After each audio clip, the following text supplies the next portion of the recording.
You can't see the Russians massing in the forest, but you certainly know they're there.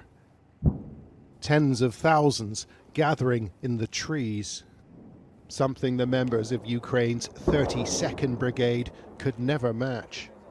They took us to a command center a few kilometers from the front, east of the city of Kharkiv. And we found long faces and hard stares in their cabin. They're storming us, breaching the barbed wire, so they can pass right through. The Russians used to assault their positions once or twice a day, but now the attacks are continuous. At the moment, for every shell that Ukraine fires, how many come back from the Russians? 1 to 10. 1 to 10. 1 to 10. Their drones capture the imbalance. Here, a Russian vehicle runs into a mine. Their soldiers scurry to the trees, but they know the enemy will return. The numbers are in their favor. They have their aircraft, helicopters, planes, laser bombs, Grads. They use everything along our front line. They've told us we've got to move out. It's too dangerous. Cluster bombs, mortar fire, artillery. The forest is alive with this stuff. And they've told us to go. President Zelensky is desperate to rearm the Ukrainian military, but the members of this anti-tank unit were trying to make their only weapon work. Screwdrivers and a hammer deployed to bring a Soviet-era bazooka back to life. Something they achieved eventually.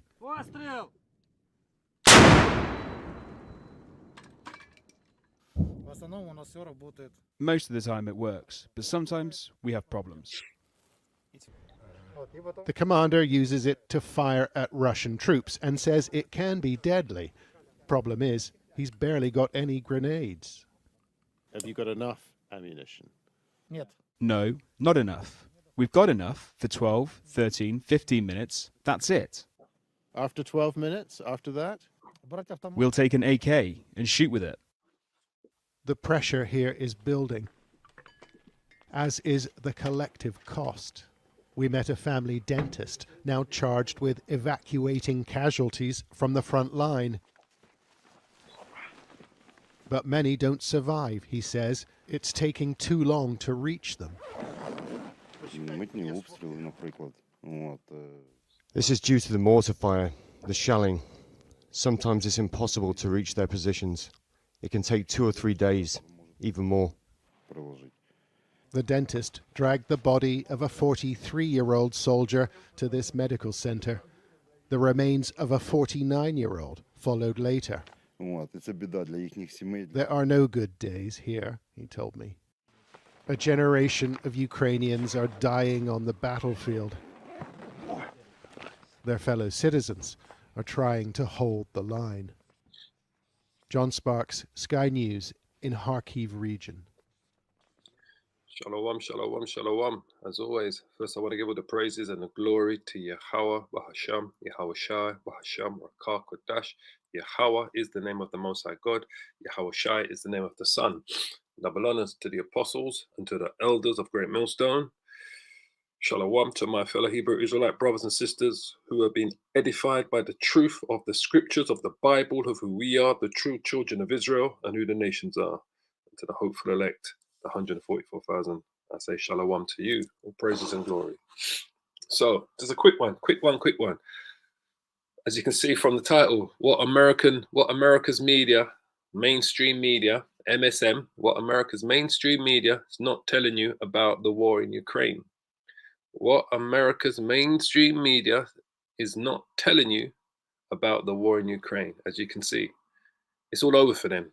It's been over for them for a little while now. But as you can see from this report that we've got on our news in the UK, in the United Kingdom, yesterday, this report came out yesterday on Sky News in the United Kingdom. It's all over for the Ukrainians. It's all over for them. as I've always said, the Russians are just getting ready for the real war, the war of Armageddon, in the valley of Jehoshaphat, in the valley of decision. Gog, in the land of Magog, the Russians are getting ready to team up with the Persians, the Ethiopians, the Libyans, the Chinese, the North Koreans, and the rest of the Arab nations to come against Israel and America in the Middle East. That's the war that we're heading to. This war here has just gotten this war in Ukraine was like a dry run for the war that the Russians are going to fight in the Middle East, because they know they're going to have to go head to head with the Americans. It's no ifs, no buts, no maybe. So what we see going on here in Ukraine is a dry run. This is what Ezekiel, the prophet Ezekiel, spoke about in Ezekiel 38. Let's quickly bring out one scripture. I'm not going to spend long on it. I just kind of want to bring it to the forefront to let you know that your media in the United States of America and in those European countries around the world, they are lying about what's going on in Ukraine, as you can quietly see. It's all over for them. The Russians are just getting ready for this war here. The prophecy about Gog and the future invasion of Israel. Gog is Russia, as we've always told you, all right? They are getting ready for this war here. What's going on in Ukraine is the Russians are getting battle hardened. Basically, they're getting battle hardened. It's like a rehearsal for this war here that they're going to go into in the Middle East. Now, we have been telling you from the apostles of Great Millstone going down, the elders have been telling you this for decades, not years, but for decades. The apostles have been singing this tune, singing this song regarding the scriptures of this war of Armageddon that's going to take place. So they're totally lost. They're finished in Ukraine. The Ukrainians are finished. They're going to have to concede all that ground. They're going to have to come to the peace table, and the Russians are going to take what they want, and they're going to decide who stays in power in Ukraine. The Russians are going to decide that, not the Americans or NATO, right? Or the United Kingdom. The Russians are going to decide that, because they're the ones that are in control in Ukraine. It's as simple as that. The Russians, right now, Russia has become a militarized industrial complex. The whole country has become a militarized industrial complex in preparation for this war here that you see on the screen, the prophecy of the invasion of Israel. This is what they're getting ready for. And this is why you see, when it says there, Son of Man, set thy face against Gog, right? The land of Magog. Gog is the Russians. The land of Magog is the land of Rosh, right? The chief prince of Meshech and Tubal, and prophesies against them. The chief prince, the word chief prince, as we always tell you, as you know, it means Russia, all right? You go to the word chief, edification, edification, edification, it means Rosh, all right? Land of Gog, the chief prince, right? That word there means Rosh. It's talking about the land of Russia, Rosh. If we type the word Rosh in the Bible, the word Rosh, the only place it shows up, that actual word Rosh, like that, is in Genesis 46, verse 21. If we go to that word Rosh, Genesis, you can see it's the same word as the word Rosh here. Rosh, Rosh. See? Rosh. See that? Same word. R-O-S-H-E. The exact same word. All right? Strong's H, 7218. Ramath Negev. Ramath Negev. One way to pronounce it. Second entry. Rosh. Rosh. Rosh. Rosh. That's the word there. All right? Rosh. As you can see. Now, here it is again here. Rosh. As you can see. Rosh again. Genesis Strong's 46. H, 7220. Rosh. Rosh. It means head.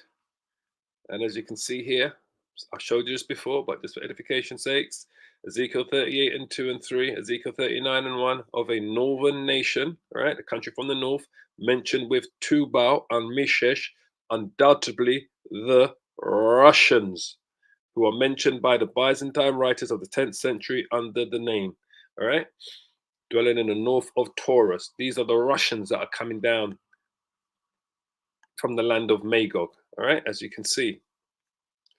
So this is all what's happening. And I say, thus says the Lord God, behold, I am against thee, O Gog. He's against the Russians. He's not for the Russians because they are Edomites, predominantly Edomites, all right? the chief prince of Meshech and Tubal. And I will turn thee back and put hooks in thy jaws, and I will bring thee forth. And this is what you see happening right now. The Lord has put hooks in the Russians' jaws. They've turned them back to the old Soviet Union power. They're in Ukraine. They're in Ukraine getting battle hardened. It's a rehearsal for the real war of Armageddon. This is what they're doing. The Lord has turned them back. And all thine army, horses and horsemen, all of their army, their military, all of them clothed with all sorts of armor, even a great company with bucklers and shields, all of them handling swords. And then they're going to come together with these guys here, Persia, Ethiopia, Libya, with them, all of them with shield and helmet. The Persians are the Iranians, the Ethiopians, Libya, Goma, all of them bands, the House of Togarmah, the North Quarters, and all these bands, and many people with thee. These are the nations that are going to be coming up against the Russians. Now, the Persians are going to be the main allies of the Russians. And like I said, it's all over for the Ukrainians. They're just getting ready for this war here. The Persians are going to be the main allies of the Russians. All right, I just want to quickly show you another little news article here.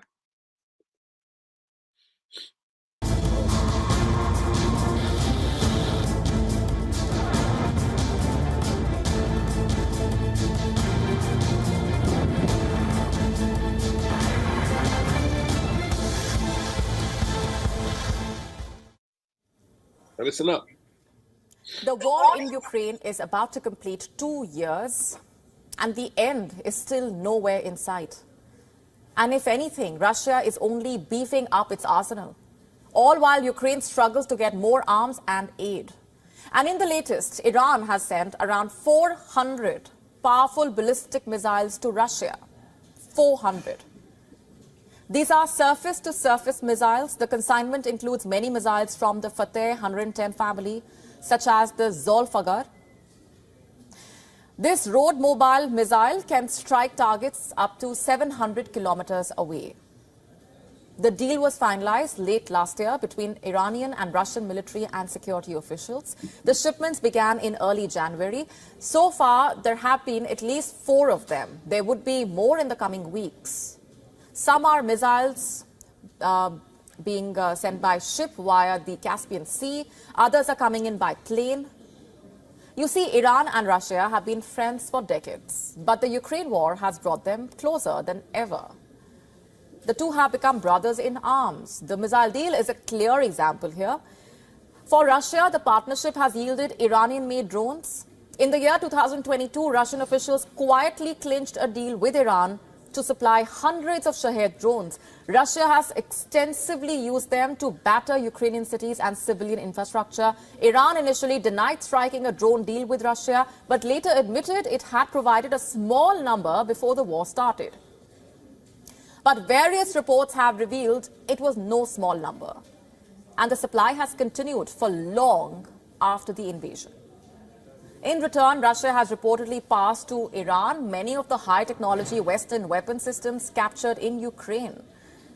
And this has enabled Iran to evaluate, copy, and develop countermeasures.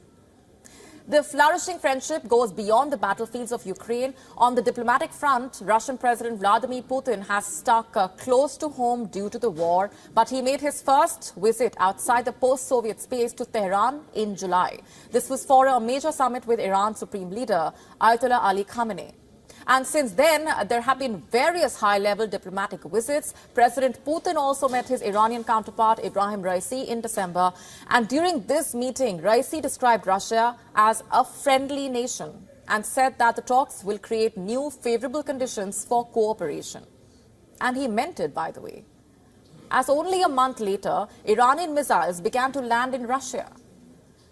Now, on the economic front, both countries are busy building up extensive new trade networks. This includes supply routes that can send military equipment from Iran into Russia through river and railway links, also through the Caspian Sea. The countries are also concocting plans to evade Western sanctions. As for the intelligence front, in August 2022, Russia agreed to launch a new Iranian satellite into orbit. U.S. officials speculated that the satellite was likely being parked over Ukraine for spying. Iran, however, claimed it was for scientific research. But at this point, we all know what that actually means. So, as you can see, the ties between the Persians and Gog, Iran and Russia, flourishing friendship. Then the Russians are even providing the Iranians with the weapons that the NATO weapons that they are capturing from the Ukrainians. They're sending it to the Iranians for them to be able to recreate those weapons and know how to build defenses against those type of weapons. Basically, the Iranians have been providing the Russians with weapons, so much weapons to fight that war in like the drones, because the Iranians have got a massive drone program like Turkey within that country, and probably half of the drones that the Russians are using to defeat the Ukrainians come from Iran. So that's the partnership. Why is there that partnership? Because it's Bible prophecy. They've militarized their countries. They're building routes between Russia and Ukraine for them to be able to send weapons between the countries, between the two countries, from the Caspian Sea all the way to the Persian Gulf to Iran. They're building railway links, overground, from Iran to Russia. Planes. She said it all. They're transporting weapons. The Russians are providing the Iranians with technology, and you know the Russians have been helping the Iranians with their nuclear technology as well. You got to know that. The Iranians are building a new nuclear power plant, a new nuclear facility in Iran that's providing more weapons-grade uranium to build nuclear weapons. So they're getting ready. They're getting ready. The Americans are sitting down eating donuts, watching the Super Bowl, and the NBA, NBL, Major Baseball League, NBA, National Basketball Association, the Super Bowl, eating donuts and watching Friends. The Russians are getting ready. They're digging in. They're rehearsing the acts of war in Ukraine in preparation for the great war of Armageddon. So, when we go back here, I can't stay too long because I've got to be somewhere in a short while. When we go back here, Ezekiel 38 verse 4, it says, "Now will turn thee back and put hooks in thy jaws, the Russians. Now will bring thee forth, the Russians, and all thine army, horses and horsemen, all of them clothed with all sorts of armor, even a great nation with bucklers, a great company with bucklers and shields, all of them handling swords. Persia, the Iranians, Ethiopia, Libya, these North African countries and East African countries, with them, all of them shield and helmet, Goma, Turkey, and all his bands, and the house of Togarmah, ex-Soviet Union states, of the North Quarters, and all his bands, and many people with thee. Be thou prepared." What are they doing? They are preparing. "And prepare for thyself, thou and all thy company that are assembled unto thee, and be thou a guard unto them." Russia is going to be a guard unto these nations in preparation for the war of Armageddon. Revelation 16 and 16. "And after many days thou shalt be visited." These are those days that the Lord is visiting the Russians and his allies. "In the latter years," these are the latter years that the Bible is speaking about. "Thou shalt come into the land that is brought back from the sword and is gathered out of many people against the mountains of Israel, against the governments of Israel, and against America." Because America is going to be the main defender of Israel, "which have been always waste, but is brought forth out of nations, and they shall dwell safely, all of them. Thou shalt ascend and come like a storm into the Middle East. Thou shalt be like a cloud to cover the land of the Middle East, thou and all thy bands and many people with thee. Thus says the Lord God, it shall also come to pass that at the same time shall things come into their mind, and thou shalt have an evil thought." Nuclear. It's going to go from conventional to nuclear. "And thou shalt say, I will go up to the land of unwalled villages," the United States of America. They believe that they're untouchable in America. That's the land of unwalled villages. "I will go to them that are at rest." Pride, they're at rest. Isaiah 47. that dwell safely, all of them dwelling dwelling without walls and having neither bars nor gates. They believe they're safe because they're going to keep telling themselves the war is all the way over there in the Middle East. We're 4,000 miles away. Can't touch us. We're in America. We're a superpower. We're undefeatable. Well, it's coming. To do what? To take a spoil and to take a prey, to turn thine hand upon the desolate places that are now inhabited, and upon the people, listen carefully, that are gathered out of the nations. America is known for the melting pot, right? The land that was desolate, now it's inhabited. Colonization, the pilgrims, the Europeans that came there. It was once, didn't have these bright lights, big cities. So it was considered desolate. It was just the Native American Indians living there, who are the 10 lost tribes of Israel. Then the Europeans come, then the Edomites came, and they inhabited the place, and they built the big cities. And then the different peoples from the different nations started to come to America, and it became a place known of people that are gathered out of the nations, the melting pot, which have gotten cattle and goods, riches that dwell in the midst of the land. So this is what they're preparing for. The Russians are preparing for the war. Joel 3, is it 3 and 10? The Russians are preparing for this. Joel 3 and 10. They're beating their plowshares into swords. This is what they're playing for. Proclaim this amongst the Gentiles. Prepare war. Wake up the mighty men. Let all the men of war draw near. Let them come up. Beat your plowshares into swords and your pruning hooks into spears. Let the weak, the Iranians, say, I am strong. They are strong. The Russians are backing them. Assemble yourselves. And these are all the other nations that are considered weak. The North Koreans, all right? The Ethiopians. They're all saying we're strong there. They're no longer afraid of America, Babylon the Great. They're no longer afraid of Babylon the Great, these smaller nations, these lesser nations. From the North Koreans to the Persians, the Iranians, to the Ethiopians, to the Turks.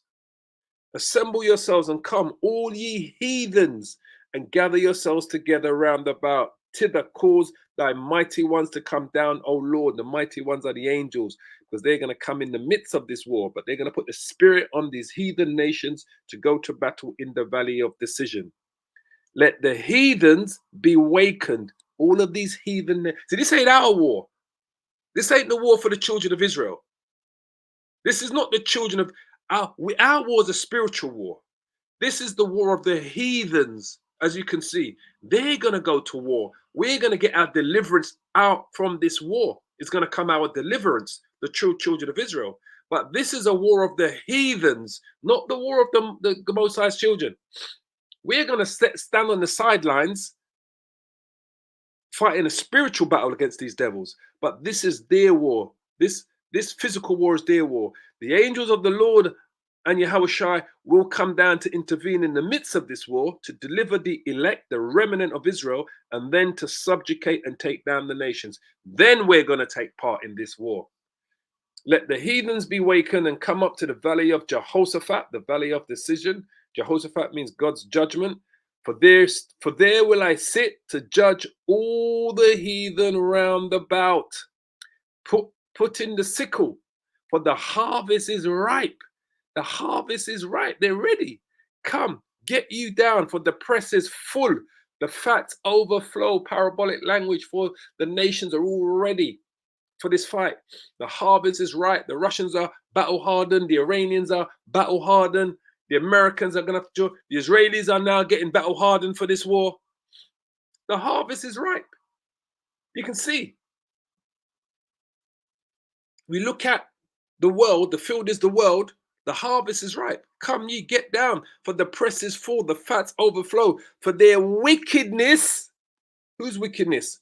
The Edomites, the so-called white man, and the wickedness of this world and this kingdom is great. The wickedness of Babylon the Great, the United States of America, it's great, family. The wickedness of the so-called white man is great.